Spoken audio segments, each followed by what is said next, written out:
Hello दोस्तों, विहान कहानियाँ में आप सभी का स्वागत है।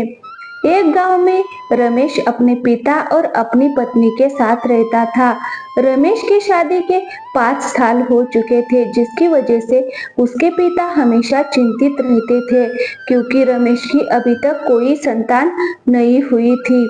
वो लोग पैसे से एक किसान थे जो खेती बाड़ी करके अपना जीवन यापन करते थे। और एक दिन जब वो अपने खेत पर जा रहा था, तब वसुंधरा बोली, जी कल आपने खाना भी नहीं खाया और पूरे दिन खेत में काम किए हैं, और आज भी देखिए ना, खाने का एक दाना भी घर में नहीं है।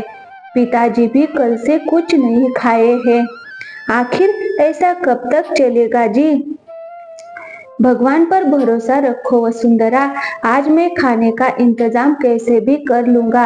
अच्छा ठीक है वसुंधरा, तुम पिताजी का ख्याल रखना, मैं जा रहा हूँ खेत पर। इतना कहकर रमेश अपने खेत की ओर निकल पड़ता है।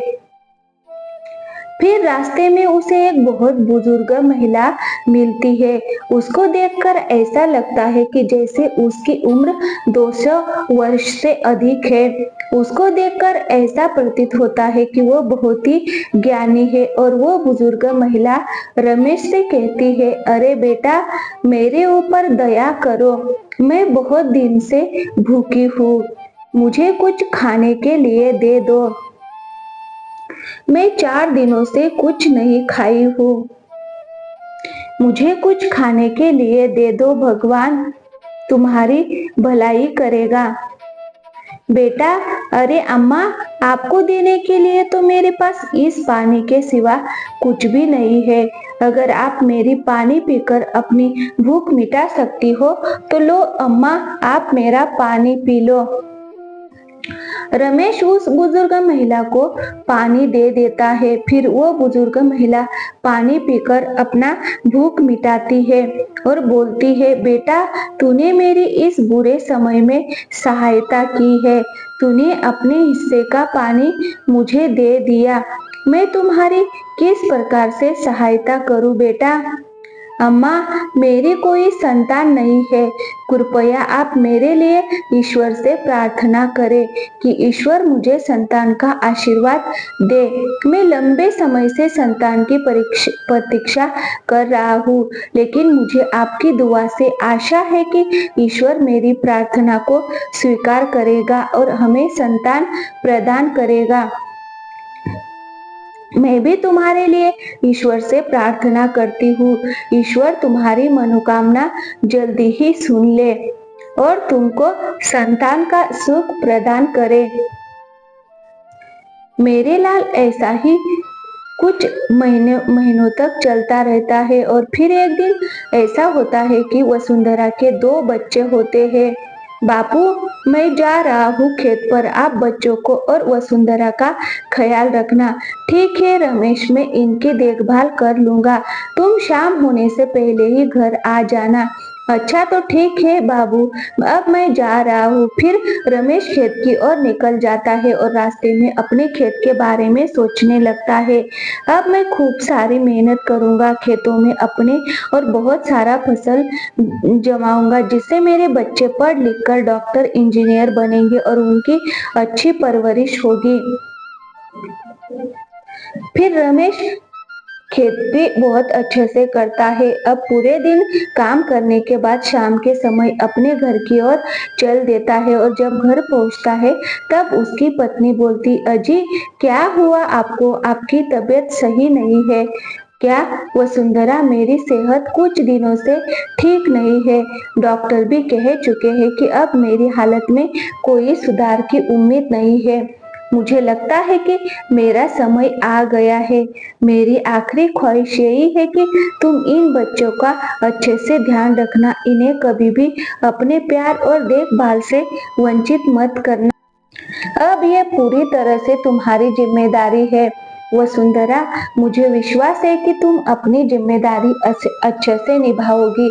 अजी, आपने इतना सब कुछ सहा है, मुझे पता है कि ये बहुत कठिन समय है, लेकिन मैं तुम्हारी बातों को दिल से मानूंगी। मैं अपने बच्चों की हर जरूरत का ध्यान रखूंगी। उन्हें प्यार और सुरक्षा दूंगी। जैसा तुम चाहते हो, उनकी हर खुशी और दुख में मैं हमेशा उनके साथ रहूंगी। मुझे सुकून है कि तुम ऐसी समझदार और ममता भरी माँ हो। अब मुझे शांति मिलती है ये सोचकर कि मैं जा रहा हूँ, लेकिन मेरे बच्चों के पास तुम्हारा प्यार और सुरक्षा है। अहो, आपने पूरी जिंदगी उनकी अच्छी सी सेवा और देखभाल की है। मैं भी तुम्हारी तरह उनकी खुशियों की रक्षा करूंगी और उनकी परिवार और अच्छे संस्कारों के साथ करूंगी। आपकी याद हमेशा मेरे दिल में बसी रहेगी और इन बच्चों को आपकी तरह ही प्यार करूंगी। मैं आपके ये विश्वास को कभी नहीं तोड़ूंगी। जी, आपकी यादों और आदर्शों को मैं हमेशा अपने दिल में रखूंगी और इनके साथ बच्चों को बड़ा करूंगी। इतना सुनकर वसुंधरा की पति की मृत्यु हो जाती है। वसुंधरा दिन रात मेहनत करके अपने बच्चों को पालने लगती है। यूं ही कई साल बीत जाते हैं। अब वसुंधरा के बच्चे जवान हो जाते हैं तो वसुंधरा को अपने बेटे की शादी की चिंता होने लगती है। बेटी, तुम्हारी शादी की चिंता मुझे बहुत परेशान करती है। तुम्हारे पिताजी चाहते थे कि वो तुम्हारी शादी बहुत ही धूमधाम से करेंगे, लेकिन मेरे पास इतने पैसे नहीं है कि मैं तुम्हारी शादी सही तरीके से कर सकूं। इतनी मेहनत के बाद भी मैं सब कुछ ठीक से नहीं कर पा रही हूँ। मैं चाहती हूँ कि तुम्हारी शादी में कोई भी कमी ना रहे। माँ, तुम परेशान मत हो। तुम्हारी मेहनत और प्यार ने हमें कभी किसी चीज की कमी महसूस नहीं होने दी और अब तुम शादी की चिंता मत किया करो माँ। हम साथ मिलकर हर मुश्किल को पार कर लेंगे। माँ, तुम्हारा साथ ही हमारे लिए सबसे बड़ी उपलब्धि है। हाँ माँ, छुटकी सही कह रही है। माँ, भगवान जरूर कोई ना कोई रास्ता निकालेंगे। हमें भगवान पर भरोसा रखना चाहिए। माँ, और कुछ ही महीनों में वसुंधरा अपनी बेटी की शादी यश नाम के लड़के से कर देती है। यश के पास दाल चावल का दुकान और थोड़े से जमीन थी, जिस पर यश खेती करता था और दाल चावल की दुकान से ही उन लोगों का गुजारा होता था। यश की माँ बहुत ही क्रूर और तानाशाही औरत थी। वो मालती को कोसती रहती थी। देखो तो ये कर्म जली जब से आई है तब से मेरे को कोस कर खा रही गई है। ना जाने में कौन सा पाप की थी कि ये मेरे घर में आ गई। जरा देखो तो इसे थोड़ा कैसे आवारा की तरह घूम रही है। शर्म लिया कर नहीं, या वो भी घेर पड़ी है। क्या हुआ है अम्मा जी, मेरे से कोई गलती हो गई है क्या? अरे, ये मेरे से पूछ रही है गलती हो गई है क्या? अरे, तेरे से गलती कब नहीं होती। क्या हाल बना रखा है रसोई घर का। अभी तक झाड़ू पोछा भी नहीं हुआ। खाने का तो पता नहीं कब तक बनाएगी। हम लोगों को भूखे मारने की सोच रही है क्या?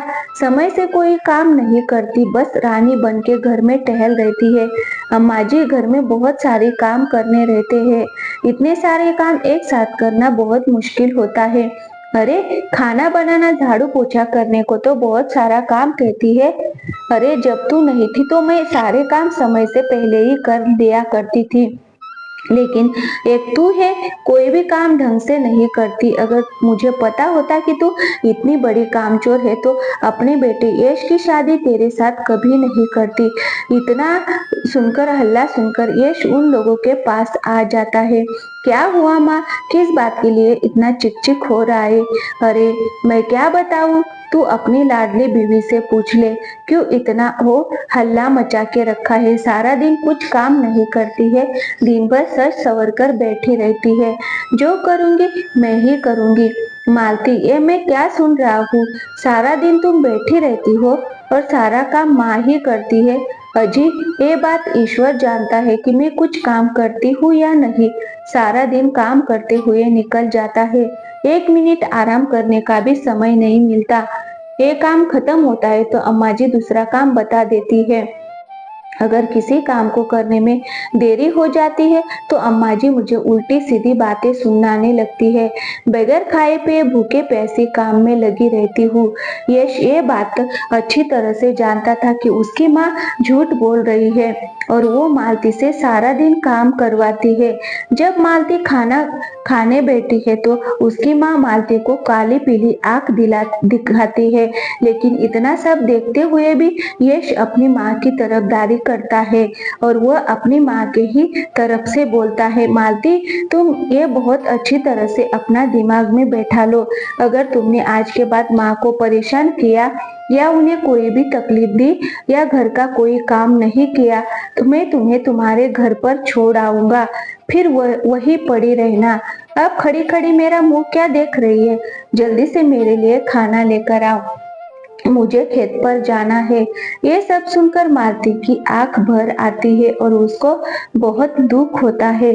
फिर वह अपने पति के लिए खाना लाने चली जाती है। मालती को रोता देखकर यश की भी आंखें भर आती है और उसे बहुत दुख होता है।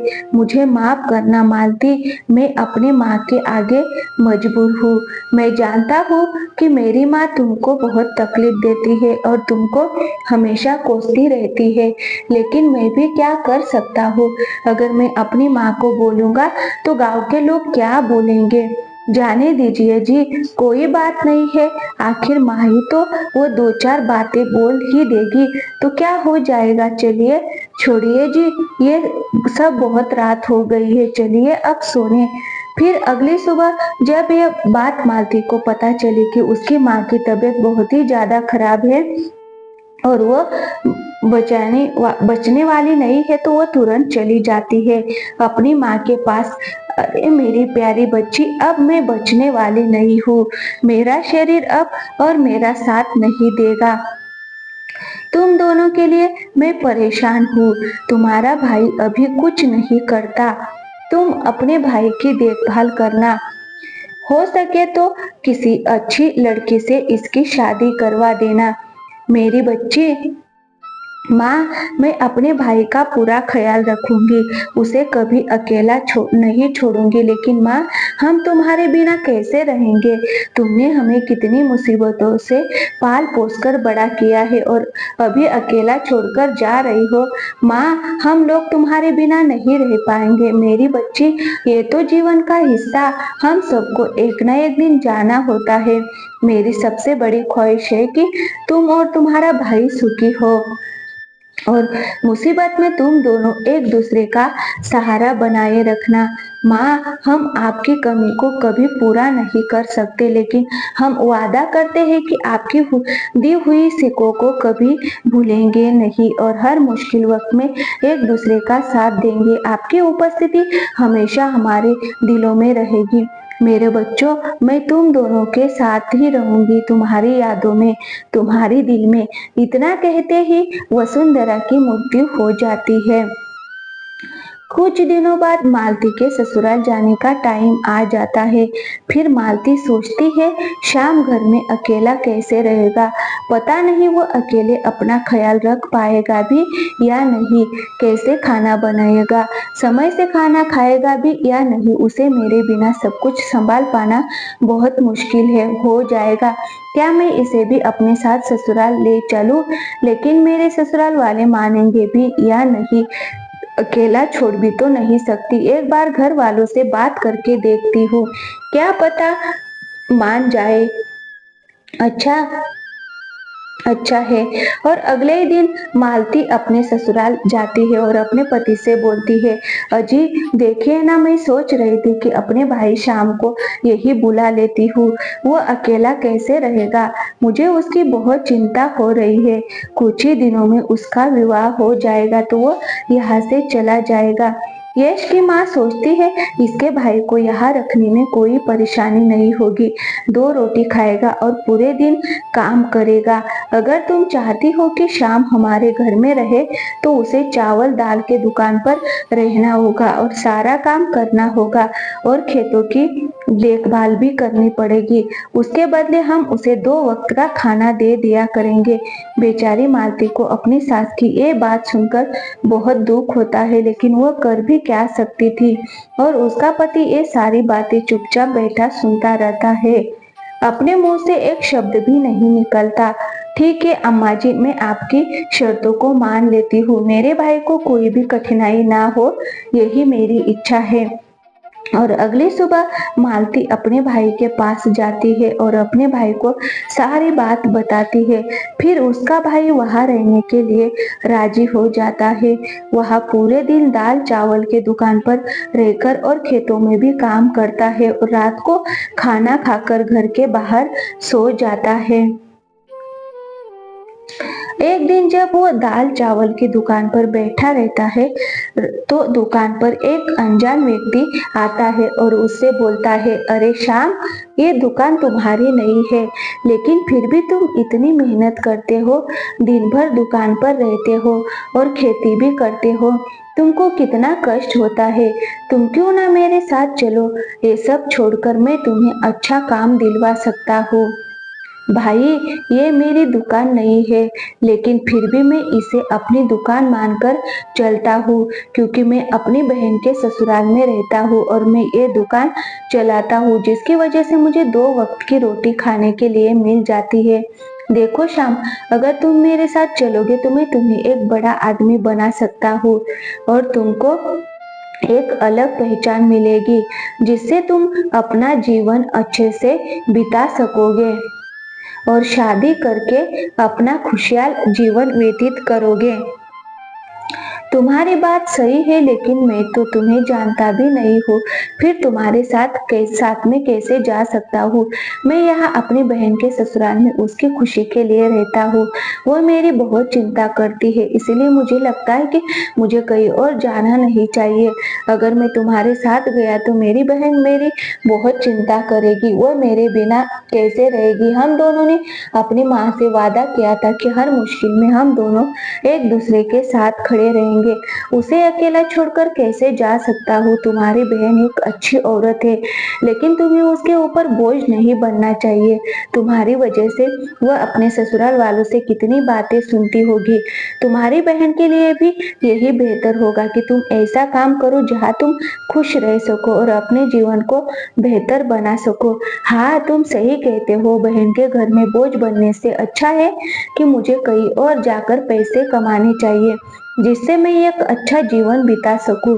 बहन के लिए भी यही बेहतर होगा। मैं तुम्हारे साथ चलने के लिए तैयार हूँ। बहुत बढ़िया, चलो अब हम चलते हैं, हमें काफी दूर जाना है। शाम अनजान आदमी के साथ चला जाता है। शाम को जब सोहम घर लौटता है तो मालती को बहुत चिंता होने लगती है। अपनी सास से कहती है, देखिए ना माँ जी, शाम अभी तक घर नहीं लौटा है, पता नहीं आज इसने इतनी देर क्यों कर दी। रोजाना तो शाम को आ जाया करता था, नहीं आया, मुझे बहुत चिंता हो रही है। माँ जी, आप कुछ करिए ना। ये तो क्या कह रही है, तेरा भाई अभी तक नहीं लौटा, आखिर कहाँ गया। वो कहीं मेरी दुकान को बेचकर फरार तो नहीं हो गया। अगर ऐसा हुआ तो तेरी जान ले लूंगी। लक्ष्मी जल्दी से अपने बेटे यश को अपनी दुकान की तलाश में भेजती है। जब वो अपनी दुकान देखता है तो उसकी दुकान को कुछ नहीं हुआ था, लेकिन उसे शाम कहीं दिखाई नहीं देता था। यश अपनी दुकान को सही सलामत देखकर घर आ जाता है। ऐसे ही कुछ दिन बीत जाते हैं, लेकिन शाम का कोई पता नहीं चलता। सभी गांव वाले भी मान लेते हैं कि मालती का भाई मर चुका है। खैर, दिन महीने साल निकलते रहे। धीरे धीरे मालती अपने भाई को भूलती रही, लेकिन तीज त्योहारों में जब आस पड़ोस की औरतें अपने भाई से मिलने जाती तो मालती अपने भाई को याद करके बहुत रोती। एक दिन अचानक मालती को अपने भाई का संदेश मिलता है। वो खुशी से झूम उठती है। मालती जल्दी से पत्र खोलकर पढ़ना शुरू करती है। मेरी प्रिय बहन, मैं ठीक हूँ और एक अच्छा जीवन जी रहा हूँ। मेरे पास किसी चीज की कोई कमी नहीं है, कृपया तुम मेरे पास आ जाओ। फिर मालती तुरंत अपने भाई से मिलने के लिए निकल पड़ती है। अपने भाई की धन दौलत देखकर मालती हैरान रह जाती है। दीदी, तुम आ गई। मुझे लगा था कि मेरा पत्र आपके पास नहीं पहुंचा है। मैं तुम्हारे बिना यहाँ तक कभी नहीं पहुंचता। ये सारे धन दौलत तुम्हारे हैं। भाई, तुम ठीक हो, यही मेरे लिए सबसे बड़ी संपत्ति है। मुझे धन नहीं चाहिए, तुम हमेशा खुश रहो। इससे ज्यादा मुझे कुछ नहीं चाहिए। तुम बगैर बताए अचानक कहाँ चले गए थे? तुम्हारे बाद मेरा रो रो कर बहुत बुरा हाल हो गया था।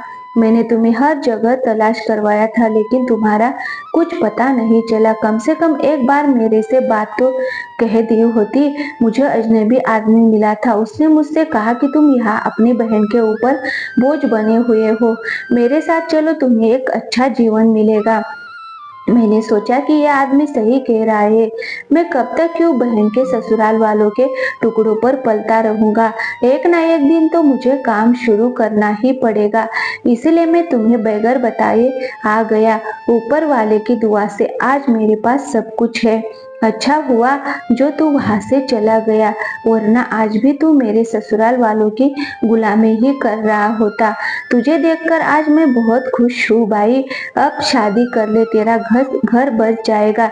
फिर मुझे तेरी किसी बात की चिंता नहीं रहेगी। मैंने शादी कर लिया हूँ दीदी। तुम्हारे भाभी का नाम मनोरमा है। आओ, मैं तुम्हें उससे मिलवाता हूँ। यश अपनी बहन को अपनी पत्नी मनोरमा से मिलवाता है। यश की पत्नी को देखकर मालती बहुत खुश होती है। ऐसे ही कुछ दिन बीत जाते हैं। फिर मालती बोलती है, अरे भाई, मैं तो अपने ससुराल वालों को छोड़कर चली आई हूँ। मेरे पति बहुत ही ज्यादा परेशान हो रहे होंगे। अब मुझे जाना चाहिए उनके पास। और फिर शाम बहुत सारे धन दौलत लेकर अपनी बहन को वहां से विदा कर देता है। और जब मालती ससुराल पहुंचती है तो वो देखती है कि उसकी सास का देहांत हो गया था और उसके पति यश घर में अकेले बैठे थे। मालती, तुम आ गई। कहाँ थी तुम इतने दिनों से? मैं तुमको कितना खोजा, कहाँ कहाँ नहीं तुमको खोजा। आखिर तुम कहाँ चली गई थी? मालती, देखो ना, माँ को गुजरे हुए कुछ दिन हो गए। तुम्हारे जाने के बाद उनकी तबीयत बहुत ही ज्यादा खराब रहने लगी थी। घर का सारा कामकाज का बोझ उनके ही सर पर आ गिरा था। अब तुम आ गई हो ना, अब तुम ही घर की देखभाल करना। मुझे माफ कर देना मालती। मैं जानता था कि मेरी माँ गलत है, पर फिर भी मैं उनके तरफ से बोलता रहता था। अजी, मुझे माफ कर दीजिए। मैं आपको छोड़कर चली गई थी। बिना बताए मैं इतने दिनों से अपने भाई के घर पर थी। अब मालती अपने पति के साथ खुशी खुशी रहने लगी और अपना जीवन गुजारने लगी। और कुछ महीनों के बाद मालती को एक बेटा हुआ। वो अपना जीवन अब खुशहाल व्यतीत करने लगे। तो दोस्तों, कहानी अच्छी लगी तो वीडियो को लाइक और चैनल को सब्सक्राइब जरूर कीजिएगा। थैंक यू, धन्यवाद दोस्तों।